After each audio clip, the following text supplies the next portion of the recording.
Hello, everyone. Welcome to our weekly chat about local history. Hope you're enjoying the sunshine that's out there now if you're watching live. I know a lot of folks don't watch live, but at the moment, the sun is shining, and I know I might have a little glare over my head, but I'm keeping the window open to enjoy the sunshine that we have today.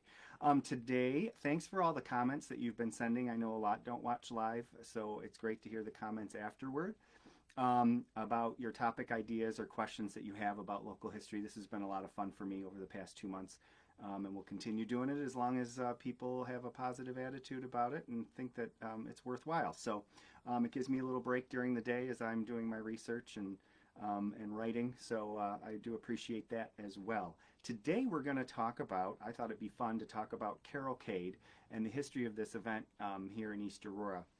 I have my Carolcade hat, and I've been wearing this past couple years just for fun with some musical ribbon on it. I get a lot of questions about Carolcade, not because I'm the historian or that I study local history, but more because I'm the master of ceremonies of this event, and it's been a lot of fun. And I'll talk a little bit about how I got the job. Just a real quick refresher on Carolcade, because we've been talking a lot about it because this year is the 50th Carolcade, which is, I think, quite an achievement for a community event. Community events tend to have a group of supporters and volunteers who put it together, and then they come and go. And Carolcade's probably one of the longest community events put together by volunteers in the community, probably besides Memorial Day, which is put on by the VFW and American Legion each year, and probably the most important event we have in East Aurora. But besides that, and of course Memorial Day dates back to the 1800s after the Civil War, and they've done it every single year.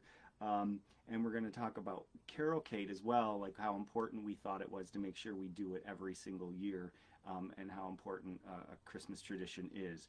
But many of you know the story of how it began. A group of Girl Scouts stopped by Vidler's 5 and 10, and in 1968 at Christmas, and sang Christmas carols, and the Vidlers, Ed and Ginny Vidler, gave them a box of candy, and because they were so entertained and their hearts were full when the young carolers came to sing at the store. And so the next year they put a classified ad in the Easter Advertiser and other publications and said, encouraging people to come, said, hey, come to our store and sing Christmas carols during the Christmas season. And for any a legitimate group, they said, a bona fide choral group that showed up, they would get candy. And a lot of groups came, and actually we have the notes from Ed Vidler, who kept notes of how many boxes of candy he gave out. And that's on display. We have a special exhibit for Carolcade in honor of the 50th Carolcade. We have an exhibit at the Municipal Center, which includes a lot of neat little artifacts, so to speak, of the early Carolcades. So if you want to check that out, that will be up through mid-January. But so they decide, for several years, and actually 1972 was a big year for them. They put an ad in the paper encouraging people to come sing carols at the store. And 1972 was the year that they really pushed, the Vidlers were part of it, but there was a community effort they redid decorations on Main Street, and they really pushed this, nostalgic Americana Christmas in East Aurora. And the Vidlers were part of that, and so they encouraged in 1972 to have people show up at the store anytime during the Christmas season and sing carols. And then in 1973, the Vidlers and a group of civic leaders said, well, how about we have this on one night and call it Carolcade? And the name, I interviewed Ed Vidler back in, I think, 2005, and I said, where did that name come from? And he had said that they were sitting around in a committee meeting to decide how to put this event together, and they came up with mixing caroling and parade together. But also probably they were influenced by, there was a show on called Cavalcade of Stars, and so Cavalcade might have had something to do in blending into Carolcade. But again, as they say, the rest is history with that. And they had the first Carolcade in 1973. and it was a very small event, a couple hundred people, and they deemed that a success, which it was for the time, and it's just grown over the years. The Ministerium, which is a group of local churches, sponsored it for several years, and then now eventually a bunch of community organizations led by the Chamber of Commerce sponsor Carolcade. So it's really grown over the years, and it's been a wonderful, successful event. And we're very proud to have it here in East Aurora. It just kind of epitomizes, I think, small town American Christmas, that we literally gather on Main Street. Friends of mine in college couldn't believe, and this was before I became Master of Ceremonies, couldn't believe that we gathered on Main Street. I actually had an old camcorder and I videotaped. This was before we had the smartphones that could take videos. I was taking videos of Carolcade and showed them back at college, and they were just kind of were sitting there in disbelief that we gathered on Main Street and sang carols. And my other friend who had been here at East Aurora said, yeah, that's really, it's not an exaggeration. That's what they do. It is a fairly unique event, and especially the size of it and the popularity of it. I get asked quite a bit how I got I'll go through a couple questions I've gotten about Carolcade, and it's just for fun, my perspective, having been doing the Master of Ceremonies job. And I really want to point out that I just get to be the guy who, stands on the stage and has fun, but there's a huge committee effort behind all of this, behind the scenes, that puts this all together. Carolcade just does not happen. There are a lot of things, from the permit for the street to the blocking the street off, and the hot chocolate and everything else that comes along, arranging for Santa and Mrs. Claus to come. There is a lot of effort that goes into it. So I get the fun part of the job, and probably the most visible part of the job. But the Salvation Army Band comes every year and accompanies. So there's a lot to the event, and that goes into it. So we have to remember to thank everybody, the effort. It's a truly community event. But how I got the job. So Billy Lucas, who had led Carolcade for over, I think, about 35 years, announced in 2004 that it would be his last Carolcade, and he was, I think, in his mid-70s at the time, and he had been Mr. Carolcade, and so he announces his retirement, and I remember, made a big deal out of it, appropriately so, and honored him at his last Carolcade in 2004. Well, the Chamber of Commerce was the sponsor of this, and it's a funny way how I became the song leader, as they called it at the time. It involves Hillary Clinton. Can you believe that? There's a dinner that the Historical Society put on, and it was actually put on by the Chamber of Commerce before that, a fundraiser, where Millard Fillmore, quote unquote, played by Grant Hamilton from the East Aurora Advertiser, would portray Millard Fillmore, and then with political parody. And it was a dinner at the Roycroft, and he would tell jokes, and it was a roast local politicians, and it was good fun. And a few years before 2005, we got the idea that we added an element to the program, where I would come out dressed as a political celebrity and sing the part and do political parody through song. And so the first year that we did this together, I came out as Hillary Clinton. And so subsequently, I after Grant Hamilton retired from the job, I've played Millard Fillmore at this dinner, in addition to the special singing guest, which changes every year. But in 2000, I think it was 2005, it was the first year I did it, I played Hillary Clinton, and it was unexpected. The crowd didn't know that there was going to be a special singing guest.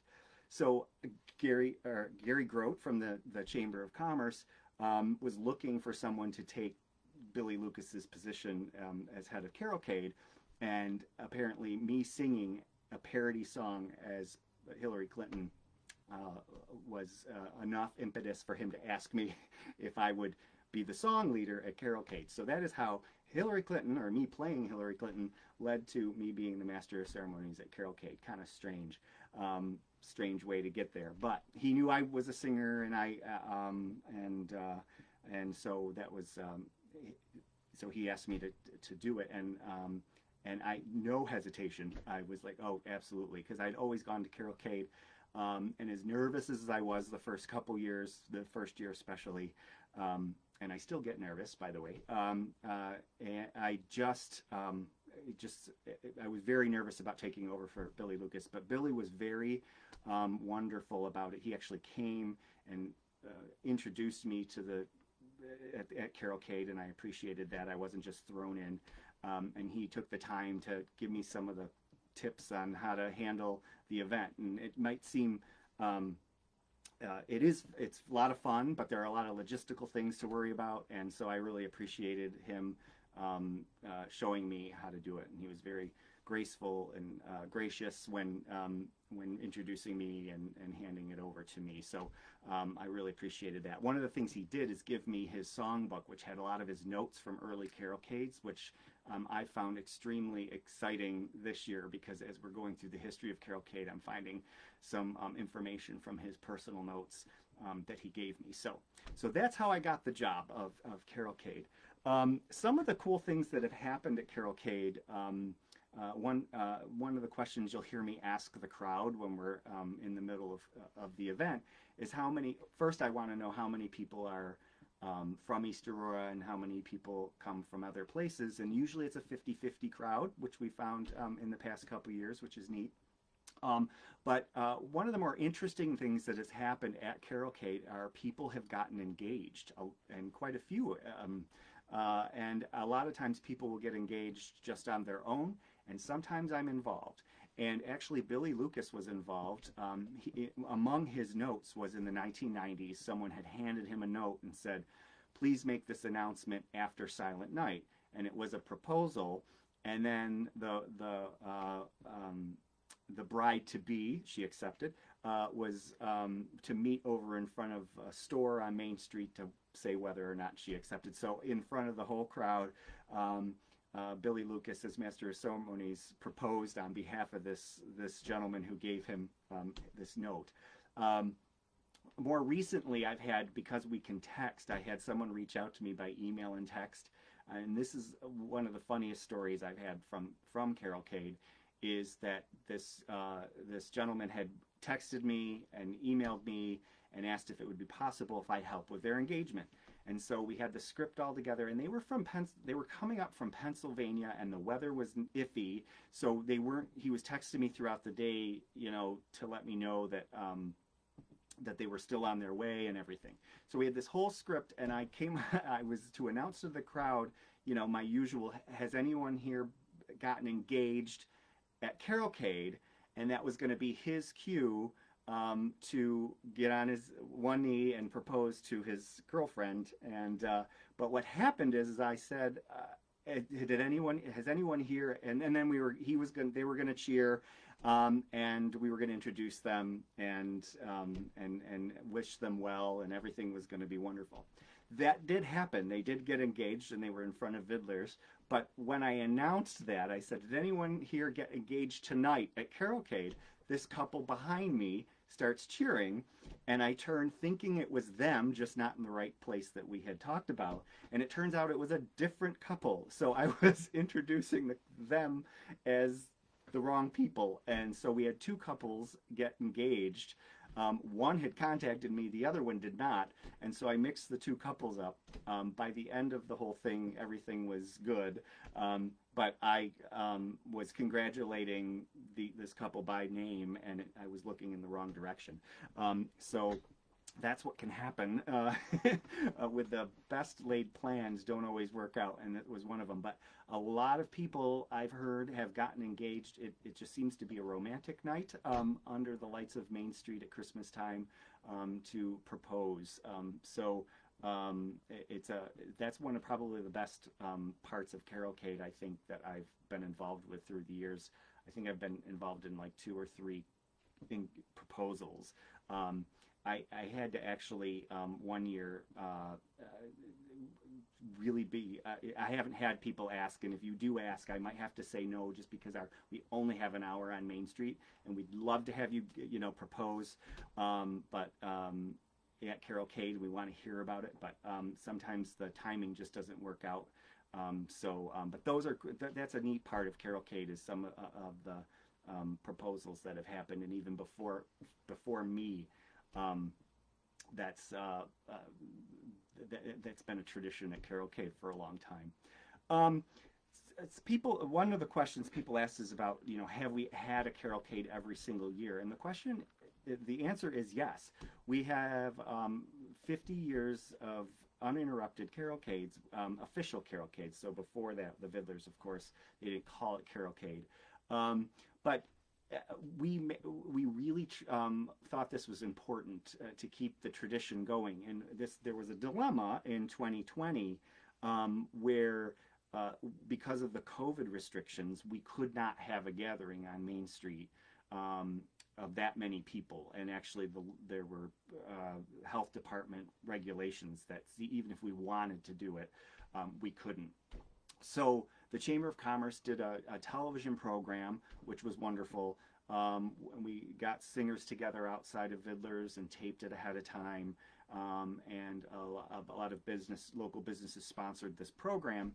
And so they ran that program, and we had the Salvation Army Band, which usually accompanies at Carolcade. So they were part of the television program. So it was a very interesting way to still have Carolcade. But as I was talking to Don Vidler, I thought, well, in order to, we had a little fun with this. We couldn't have the crowd on Main Street, and so I said to Don, is there any way that we could, maybe live stream? We had gotten really good at live streaming during COVID, so I said, well, maybe we could get together and do a live stream Carolcade at 7 o'clock on the Saturday before Christmas Eve, which is the traditional Carolcade night and Carolcade time.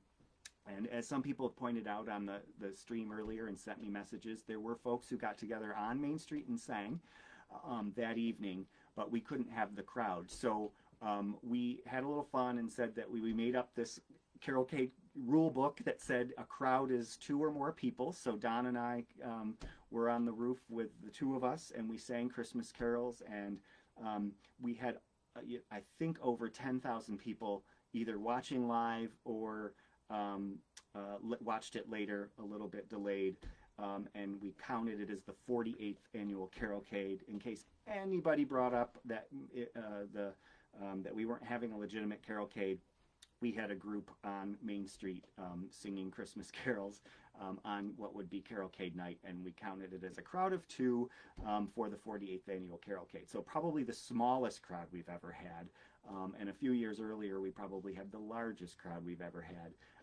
But we still counted it as a Carolcade. And it's probably, and no offense to the regular Carolcades where we have lots of people come, our crowd is probably about 4,000 in recent years. But that Carolcade, the COVID Carolcade is probably going to be one of the most memorable for me, because I was quite as a lot of us were, that I was upset and disappointed that a lot of our Christmas traditions were canceled. Most of the Christmas traditions that I had been involved with, Christmas Bazaar at my church, things like that, we had to cancel. And so it really was really nice to still have Carolcade.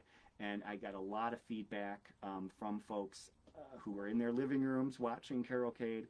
And it really was, at first I wasn't sure how it would go over, but I got a lot of feedback, and it was a really good, I was really kind of proud of what we did there, and the folks who came out to sing on the street too, and a couple folks. So I think we made the best of the hand we were dealt that year, and it probably will be one of the best Carolcades. The previous year, of course, there was a movie filmed, so that brought some excitement, and you can watch that still on ION, A Royal Christmas Engagement, where they actually used Carolcade as a part of the plot of the movie, so that's pretty cool too. Lastly, folks, a couple years ago I did get a question about whether or not, and please feel free to put your questions if you have any, if you're listening, or even later if you have a question, I can follow up. But a couple years ago, there was a push to um, because we wanted to go for the world record, the Guinness Book of World Records for largest. There's actually a category for the number of people singing Christmas carols outside. There's actually a special category for outside. And so Don Vidler from Vidler's was going to um, uh, submit our Carolcade for the largest caroling event outside. And I believe they still hold it, but there's this town in Wisconsin, I believe, that they have slightly over 1,000 people caroling at the same time, and they hold the record. And of course, we know we have more than that just by eyeballing it. And someone asked me recently, like, does Carolcade in East Aurora hold the Guinness World Record? We don't. And the problem Guinness has a very strict verification system, rightfully so. And so the way our Carolcade works and the way the caroling event works, we don't have like an entrance. So there's not like a park where there's one entrance and there's a turnstile and they can count how many people are coming in. And people can come and go. And in order to meet the Guinness records verification, we would have to count the people coming in and verify the people coming in. And we simply can't do that without changing the event to the point where it's not Carolcade anymore. So one year we handed out tickets and they had the tickets counted and we were trying to just see how many people, because you can look and do a crowd estimate, but to really find out how many people are there. But still that didn't meet and that's how we kind of know that the Carolcade has grown from 2,000 to, in some years, about 4,000 people on Main Street. But that still doesn't meet, even the tickets that we were using didn't meet the requirements of the Guinness folks. So, which, good for them. They have a strict system to make sure that the number of people there is legitimate. But we just can't get that Guinness record. So we know we have more people singing. But the other problem with that is there may be other caroling events in the country or the world that have the similar problem, where everybody's gathering on the street, but there's not really a system where people come in and we're counting. We don't sell tickets, and it really is an open caroling event for the community and our guests and friends. So we would not want to have people go through a turnstile in order just to meet the Guinness World Record. And on that point, it was really hyped up and it was a lot of fun, and we still do get excited when the crowd is large. Some years it's larger than others. I mean, and people ask me all the time, they're like, well, what weather do you prefer? And it would be, a little snow falling or a dry night. The worst year once it was pouring rain, but we still got a crowd. People were holding umbrellas. But the best weather you can hope for is probably a nice dry night, maybe a little snow. Maybe we can cue the snow at the end when we sing White Christmas or Silent Night. That's ideal, and we've had years where it's not, but we go on 7 o'clock regardless of what's happening. We go on with Carolcade 7 o'clock the Saturday before Christmas Eve. And one of the best moments of the night, I think, someone asked me that too, what's my favorite I think I was asked by a TV reporter one year when we were talking about Carolcade, what my favorite Christmas carol was at Carolcade, and it is definitely Silent Night. And we sing it a cappella, and so there's nothing that will get you into the Christmas spirit than hearing 4,000 people, give or take, singing Silent Night a cappella on Main Street. And the acoustics just seem to be perfect between all the buildings. And I always tell folks, if you want to videotape any part of Carolcade, that's the song to do, because it's just really, it's quite moving actually, to hear everybody singing Silent Night together, which is really nice. We traditionally end with Let There Be Peace on Earth, and we wish you a Merry Christmas, and we will of course do that again.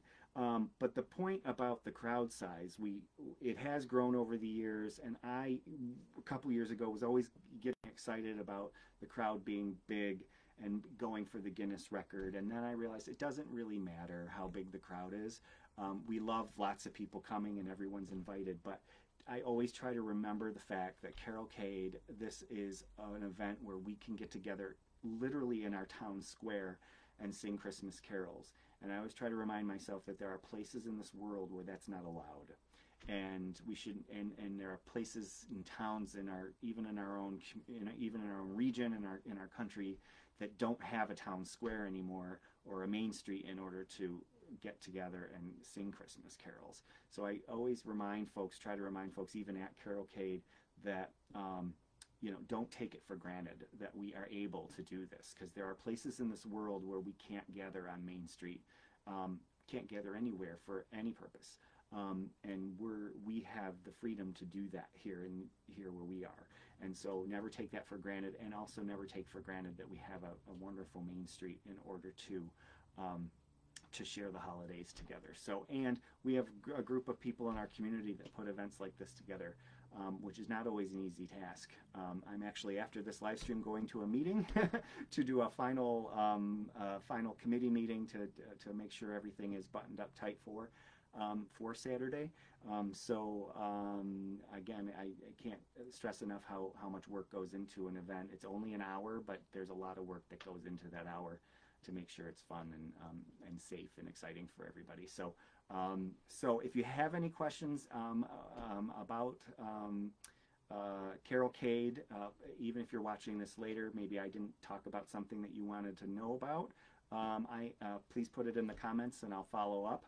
And I'm also, this week, I had posted a video about Rick Jennings' Carolcade painting, Carolcade on Main Street, which is, you'll see that painting quite a bit on social media and associated with Carolcade. And again, like I said in the video, we were blessed to acquire that painting a couple years ago, and I'm so excited about it. I love Rick Jennings. I'm a big fan of Rick Jennings, the local artist, but that painting just captures Carolcade, I think. So if you want to know more about that, watch that video. But I'm going to be, in the next couple days, getting great feedback about people who see themselves or their friends in the painting. And so I'm going to be putting some close-ups of the painting on the Facebook pages that I have to share. I want to share the painting with you. I get to enjoy it here, but I would love for more people to be able to enjoy it. And we only consider ourselves caretakers of this painting, not, it belongs to everybody, I think, the image. And so we're sharing that. And so I'll be posting more about that, and in the coming days as well, more about Carolcade. So be on the lookout as we go into, as we get closer to Saturday. So before I forget to tell you, and it's been out there quite a bit, but Carolcade, yes, is Saturday, December 17th at 7 to 8 p.m. Sorry, 7 to 8 p.m. It's an hour, December 17th, 7 to 8 p.m. This year, and this is sort of goes along with how we always have Carolcade, regardless of weather. We've never had a blizzard or anything that's safety-wise we would have to do anything. But we just don't even think about postponing. And so this is a good example. This year we have a Bills game, but it starts at 8:15. So you still have time to come to Carolcade and still get home to watch the game.